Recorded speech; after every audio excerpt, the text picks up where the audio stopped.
Darul Arqam. Di tempat inilah Rasulullah menggembleng kaum muslimin yang mula-mula masuk Islam. كيف تكون بدعة وقد سبق أمثالها؟ هي على مكة جديدة. ألم ينزلها الله قبل ذلك على نوح وموسى وعيسى وكل الأنبياء؟ Saat itu, pengikut Nabi baru sekitar 30 orang. مصعب من هذا؟ جعفر. Mereka belajar agama dan mendapat pelajaran Rasul secara sembunyi-sembunyi. Satu di antara mereka adalah sahabat mulia Ammar bin Yasir.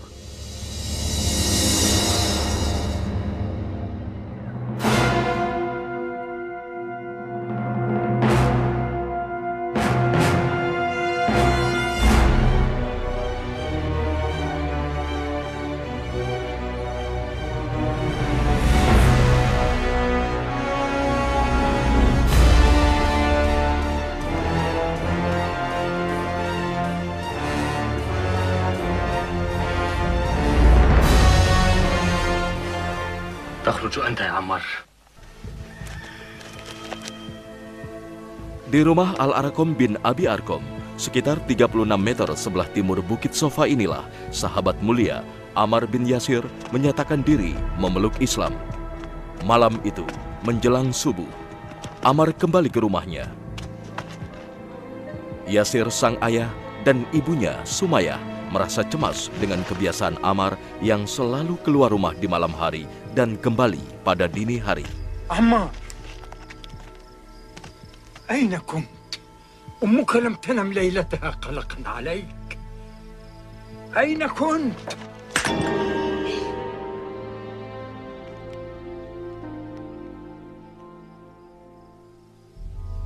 غفرانك، الذنب ذنبي. هذا الإله منحنا عونه طوال الحياة.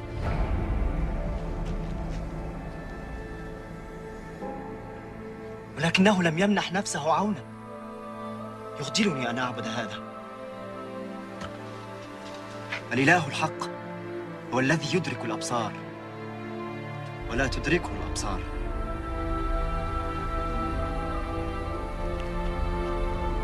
عمار، إننا نرى الآلهة في الكعبة كل يوم.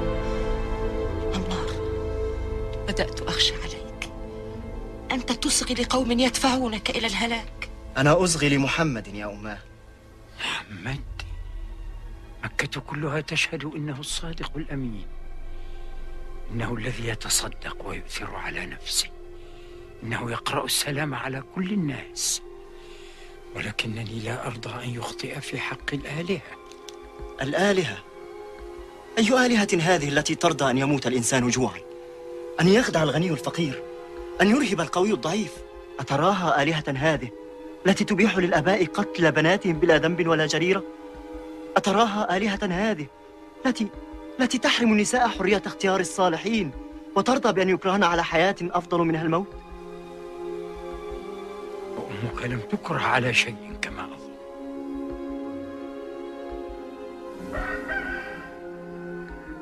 علي أن أدرك الفجر مع الرسول. Sejak itu, ayah dan ibu Ammar memeluk Islam. امضي يا ولدي، امضي إلى محمد. إنه رجل مبارك. Memang, keluarga ini tergolong strata rendah di kalangan Quraisy dengan kehidupan sederhana. Namun keluarga ini mendapat kemuliaan karena termasuk golongan keluarga yang mula-mula memeluk Islam.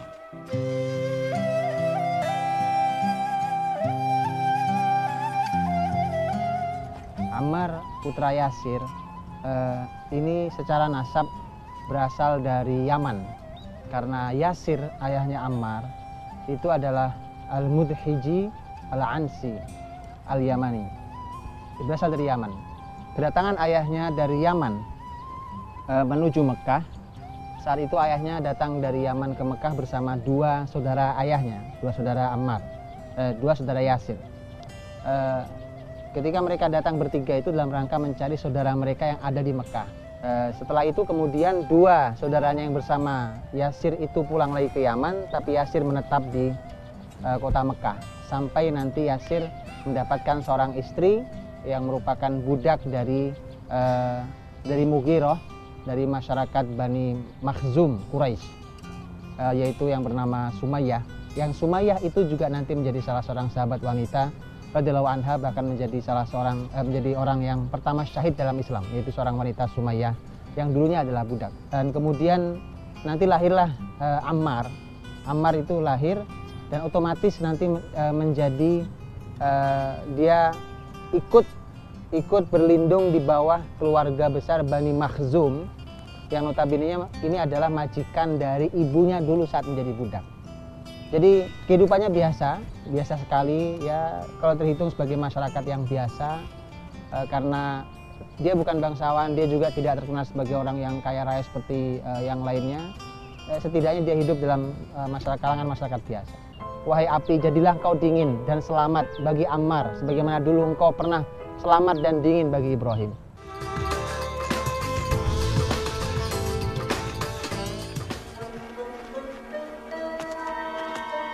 Gerak-gerik Ammar bin Yasir yang selalu pergi ke Darul Arqam belajar Islam bersama Rasulullah ternyata terpantau masyarakat Quraisy.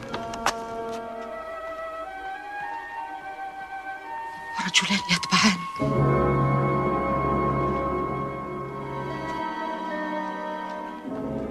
Ammar pun pasrah saat dihadapkan kepada para pembesar Quraisy di Mekah. اقرأ محمد لا يكتب ولا يقرأ ولكنه يستطيع أن يتكلم. Bermodalkan ajaran Nabi dan keberanian, Ammar bin Yasir membela keyakinannya yang baru. لما لا يعي محمد أن حياتنا رهن بآلهة الكعبة؟ نحن أصحاب الكعبة، كل عام تحج إلينا القوافل تطوف بالكعبة ونبيعها تجارتنا. ليس الأمر سهلا كما تتصور يا فتاة. كيف نستبدل 300 إله بإله واحد لا نراه؟ أنتم تقولون إنه في كل مكان، هنا في بيتي، في الطائف، في يثرب، في اليمن، فوق القمر. إن كان ذلك فلمن ينفذ الحجيج إذن إلى مكة وفي وسعهم أن يعبدوا إلها واحدا يجدونه في كل مكان؟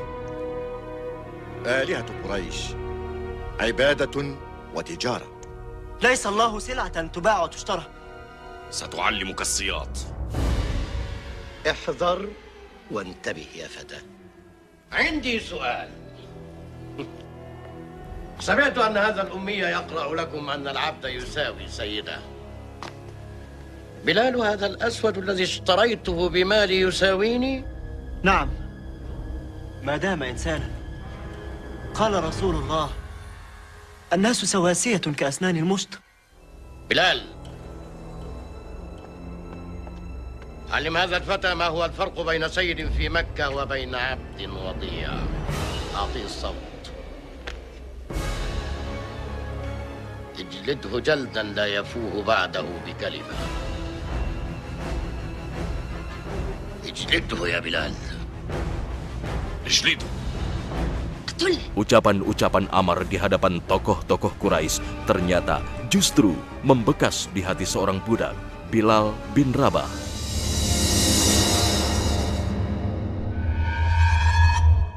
اجلده.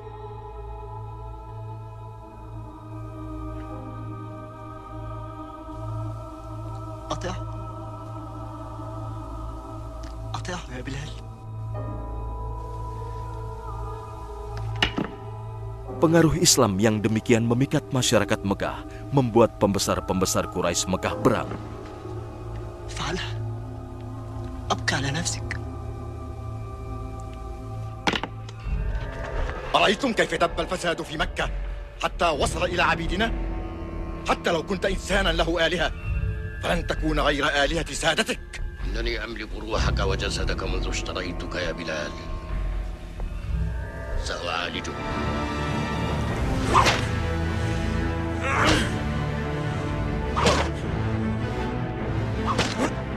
Kaum muslimin yang kuat diintimidasi keluarga besarnya masing-masing, sementara kalangan lemah disiksa.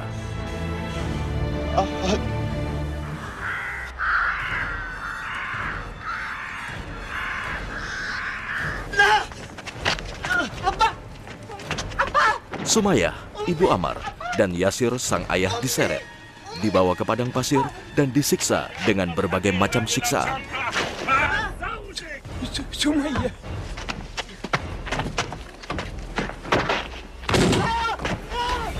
اتركوه اتركوه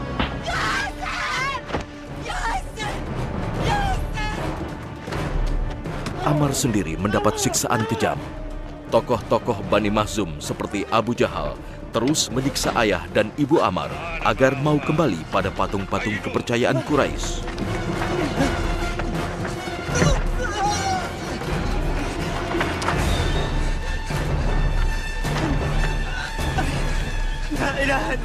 Mereka sudah luar biasa kejamnya. Mereka menggunakan api sampai Rasulullah SAW ketika melihat keluarga Ammar bin Yasir disiksa, termasuk Ammar dengan api. Maka kemudian Nabi SAW mengusap Ammar sambil lewat. Dan Nabi SAW mengatakan bahwa ya naru kuni bardan ala Ammar kama kunti bardan ala Ibrahim. Wahai api, jadilah engkau dingin dan selamat bagi Ammar sebagaimana dulu engkau pernah selamat dan dingin bagi Ibrahim. Doa Nabi SAW, dan tentu Nabi SAW tidak bisa berbuat banyak karena ini adalah satu semboyan dari Quran bahwa saat di Mekah masyarakat Muslim belum boleh membalas. Jadi Nabi pun tidak boleh melakukan pembalasan. Nabi mendoakan, dan subhanallah itulah dukungan Nabi yang pertama untuk keluarga Yasir.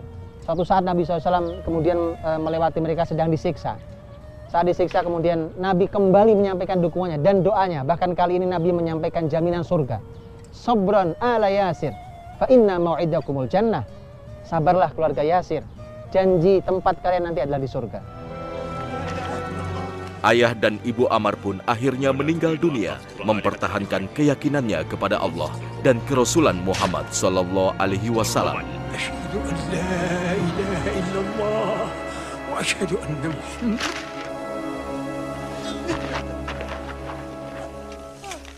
اذكري هبل العظيم واذكري هبل واذكري هبل واذكري دين محمد هبل.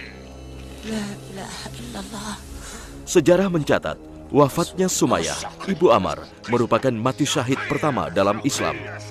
Sementara Ammar sendiri tak kuasa menahan derita melihat ayah bundanya disiksa, hingga tanpa sadar terucaplah dari mulutnya nama Tuhan-Tuhan berhala Quraisy dan ucapan buruk terhadap Rasul.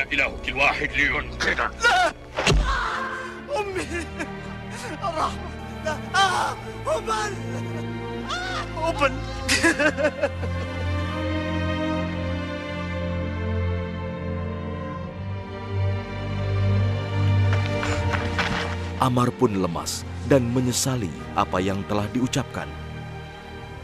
ها قد جاء النبي.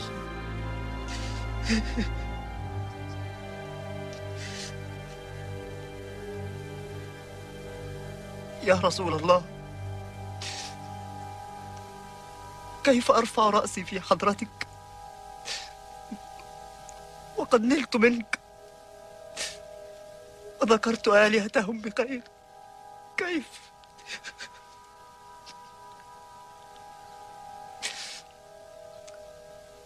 أفقدني العذاب وعي، استنجد، قتل والدي أمامي، أكرهوني على النيل منك يا رسول الله، غفرانك ربي. Maka Nabi SAW mengatakan, kaifa tajidu nafsak, bagaimana engkau jumpai dirimu, seperti apa hatimu berkata. Ammar mengatakan bahwa qalbi mutmainnun bil iman, hatiku tetap nyaman dengan iman, tidak ada yang berubah ya Rasulullah, tapi aku dipaksa untuk mengucapkan kalimat-kalimat kekafiran dan menghinamu. Maka kemudian turunlah ayat dalam Al-Quranul Karim, illa man ukriha wa qalbuhu mutmainnun bil iman, kecuali orang-orang yang dipaksa dan hati tetap dalam keadaan nyaman dengan keimanan. Artinya itu tidak ada masalah untuk dia Ammar bahkan mengeluarkan kalimat-kalimat kekafiran, tapi hati tetap hati yang nyaman dengan keimanan, tidak ada yang bergeser. Dan itu semuanya dia lakukan karena keterpaksaan yang mengancam nyawanya. Maka Nabi SAW mengatakan, Ammar, kalau mereka memintamu lagi, maka lakukan lagi, tidak ada masalah. Itu membuat Ammar jadi sangat nyaman.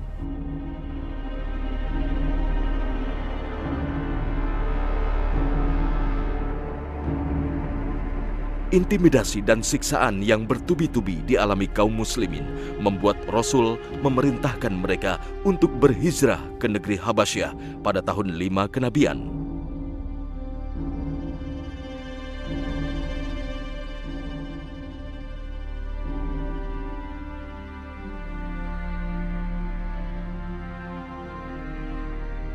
Ammar termasuk satu di antara sahabat-sahabat mulia yang berhijrah ke negeri ahli kitab, Raja Najasyi.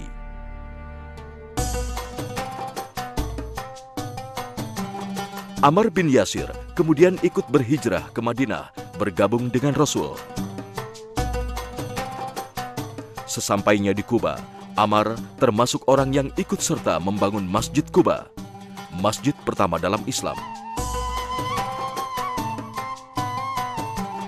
Dan kemudian turut serta membangun Masjid Nabawi di Madinah setelah tiba di kota ini.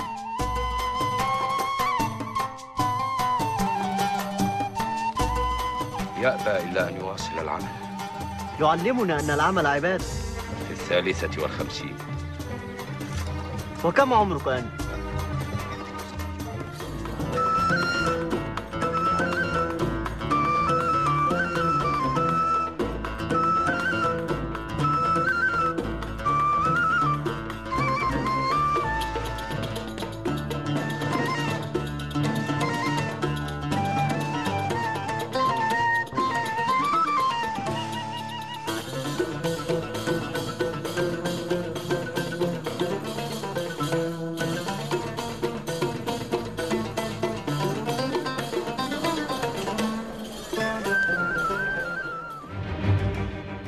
Sejak itu, Ammar bin Yasir terlibat langsung mengiringi perjalanan sejarah kenabian Muhammad. Terlibat langsung dalam Perang Badar, Uhud,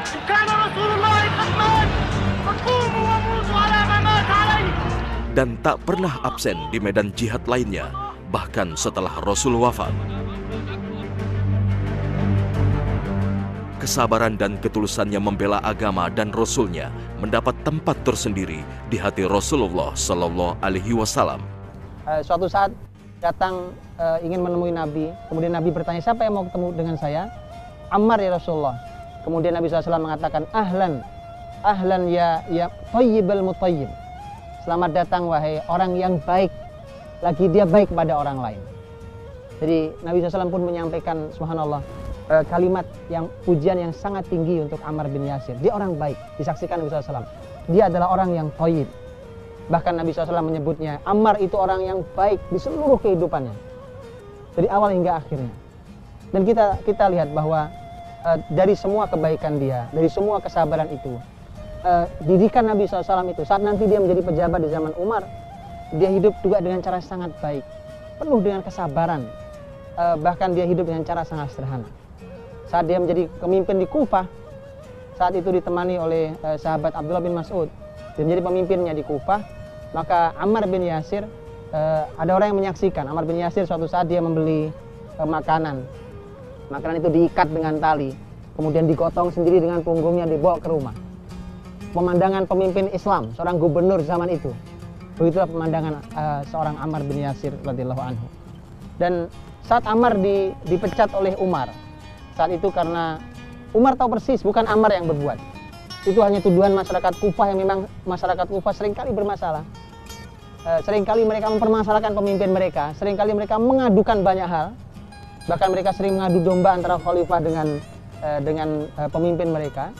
Ammar saat itu juga diadukan pada Umar. Tapi Umar menjaga betul, kemudian dicopotlah Ammar, diganti oleh Abu Musa al-Asy'ari.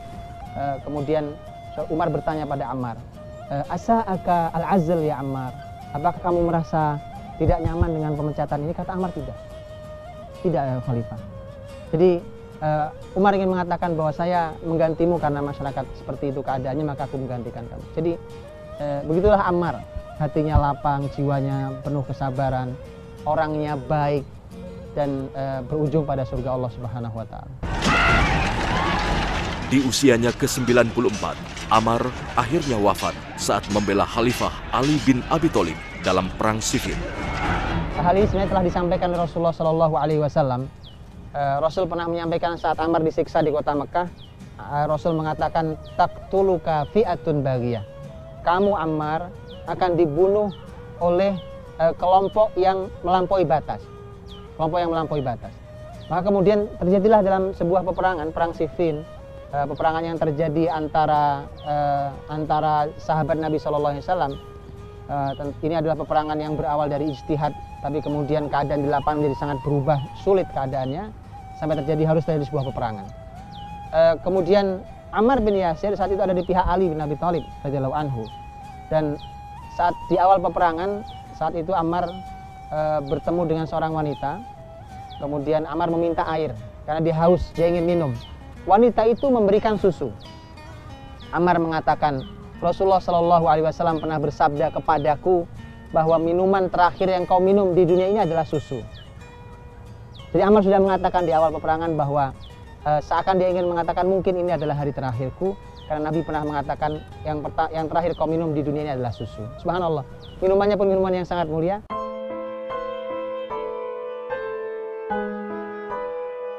Ali bin Abi Thalib kemudian menyolatkan jenazahnya, kemudian memakamkannya di wilayah Rikah, 300 km dari kota Damaskus, Syria. Berkali-kali Nabi menyampaikan di hadapan para sahabat saat Nabi masih hidup bahwa Ammar adalah orang yang berada dalam kebenaran. Sehingga kalau ada permasalahan atau beda pendapat, selalu orang melihat seperti apa pendapatnya Ammar. Maka dalam sebuah peristiwa umpamanya ketika saat itu Utsman telah terbunuh dalam sebuah peristiwa musibah, fitnah, maka kemudian saat Utsman terbunuh, kemudian ada seorang sahabat yaitu Hudzaifah, dia dalam keadaan sudah berat menjelang akhir hidupnya. Dia bertanya, "Fama ta'muruni?" Apa yang kamu perintahkan pada saya?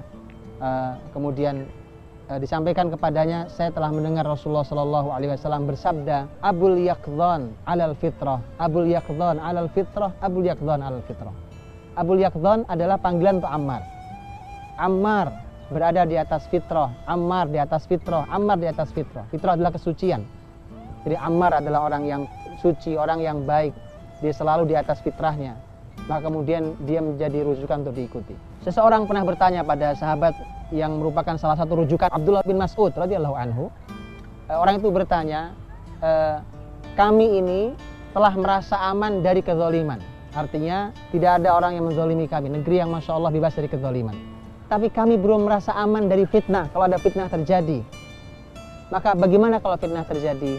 Abdullah bin Mas'ud mengatakan, lihatlah siapa yang berpegang pada Al-Quran, pada kitabullah, ikuti itu. Orang itu bertanya lagi, bagaimana kalau masing-masing kelompok mengaku dia berada bersama kitabullah berdasarkan Al-Quran? Maka Abdullah bin Mas'ud mengatakan, lihatlah pada posisi siapa Ammar berada. Karena Ammar alal haq, karena Ammar itu berada di atas al-haq, di atas kebenaran.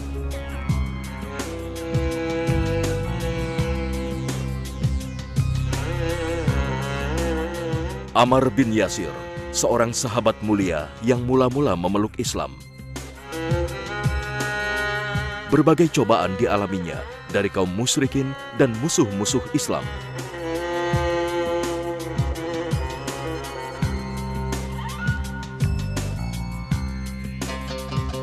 Namun kepatuhan dan ketangguhan, khususnya kesabarannya, menjadi teladan abadi bagi kaum muslimin hingga akhir zaman.